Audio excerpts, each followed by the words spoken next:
মাছপ্রিয় বাঙালি গরম গরম ভাতের সাথে অনুষ্ঠান বাড়ির মতো এত বড় বড় পাবদা মাছের ঝাল পাতে পড়ে তো কথাই নেই। তা এত সুন্দরভাবে এরকম মাছ রান্না সত্যিই অসাধারণ। যাই হোক, আমি রুবিস কুকারি থেকে আপনাদের সকলকে স্বাগত। এখানে প্রায় 900 ওজন পাবদা মাছ এনেছি। 6টা পাবদা মাছ, এক একটার ওজনই প্রায় 150 গ্রাম করে। তা প্রথমে আমি ম্যারিনেট করে নেওয়ার জন্য 1 টিস্পুন লবণ, সাথে 1 টিস্পুন হলুদ গুঁড়ো,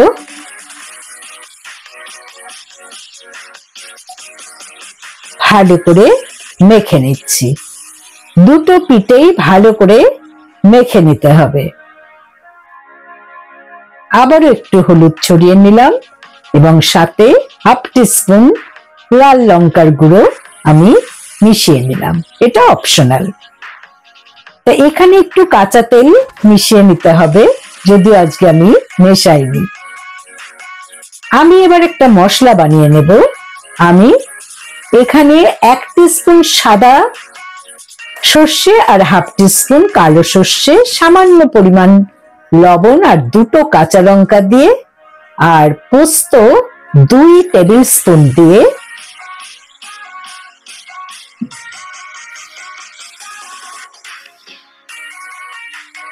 সামান্য জল সহযোগে একটা পেস্ট বানিয়ে নেব।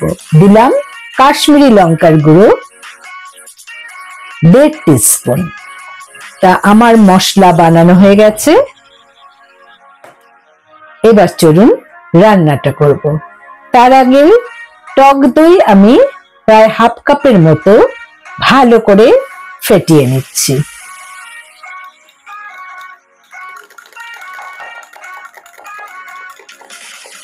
দই ফেটানো হয়ে গেছে। আমি ধনেপাতা আর একটা মিডিয়াম সাইজ টমেটো নিয়েছি। টমেটোটাকে ভালো করে কুচিয়ে নিচ্ছি।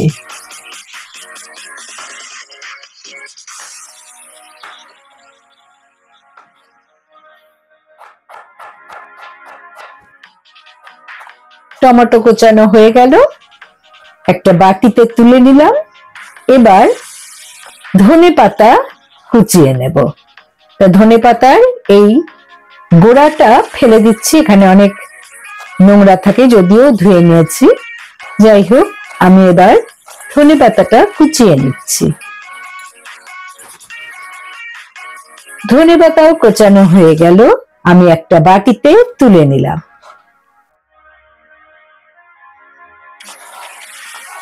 সমস্ত কিছু রেডি। আমি কটা কাঁচা লঙ্কা চিড়ে নিচ্ছি। এই রান্নাটাতে কিন্তু কাঁচা লঙ্কার যে ফ্লেভার সেটা খুবই ভালো লাগে। তা আমি 4-5টা কাঁচা লঙ্কা চিড়ে নিলাম। এবারে গ্যাসে কড়া বসিয়ে দিলাম এবং সর্ষের তেলে আমি রান্না করব।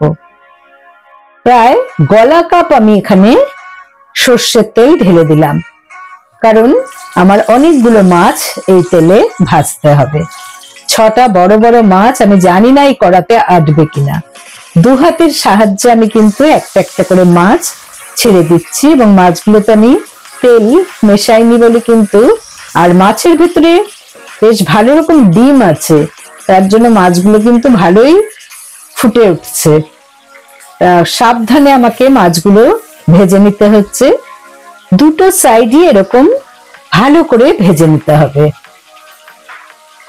মাছগুলো খুবই বড় সাইজ, এরকম ভাবে ভেজে নিলে ভেঙে যাওয়ার সম্ভাবনা থাকবে না, আর খেতেও খুবই ভালো লাগবে। তা আমি মাঝারি ভাবেই কিন্তু মাছটা ভেজে নিয়েছি, খুব বেশি কড়াও ভাজিনি, আবার একেবারেই কম ভাজিনি। তাই মাছগুলো আমি তেল ছাড়া করে তুলে নিচ্ছি। 3টে মাছ ভাজা হয়ে গেল, আরো 3টে মাছ এবার একইভাবে আমি ভেজে নেব।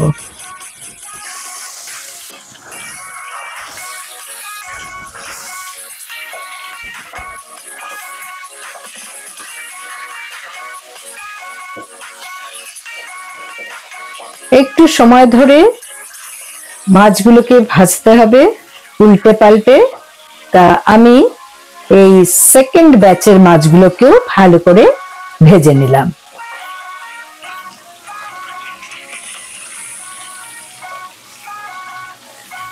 এবার একে একে মাছগুলো তুলে নিচ্ছি।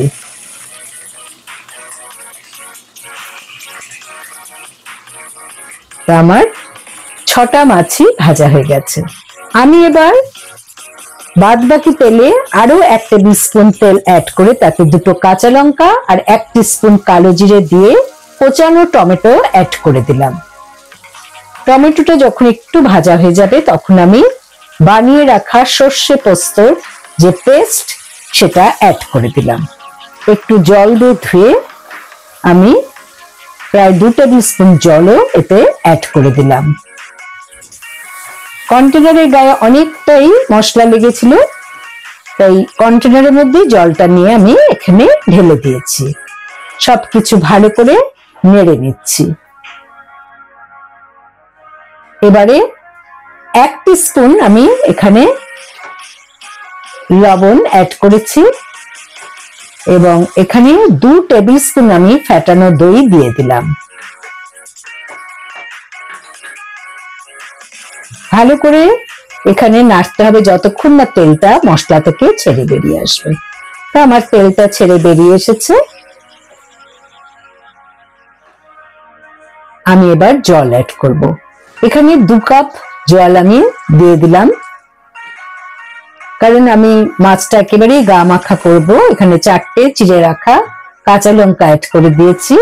ঢাকা দিয়ে ফোটা অবধি অপেক্ষা করলাম। তা ফুটে উঠেছে ঝোলটা। এখনই আমাকে মাছগুলো অ্যাড করতে হবে, কারণ এতগুলো মাছ এই ঝোলের মধ্যে আমাকে দিয়ে কিছুক্ষণ ঢাকা দিয়ে কম আঁচে রেখে দিতে হবে, তা না হলে মাছের ডিমগুলো সেদ্ধ হতে একটু অসুবিধা আছে। পাবদা মাছের ডিম সেদ্ধ হতে একটু টাইম লাগে। তা মাছগুলো আমি ছড়িয়ে দিলাম এবং পাত্রের গায়ে যেটুকু তেল আছে আমি সবই কাচিয়ে দিয়ে দিলাম। এখন আমি দিয়ে দিলাম কুচনো ধনেপাতা আর কাঁচা সর্ষের তেল 1 টেবিল স্পুন।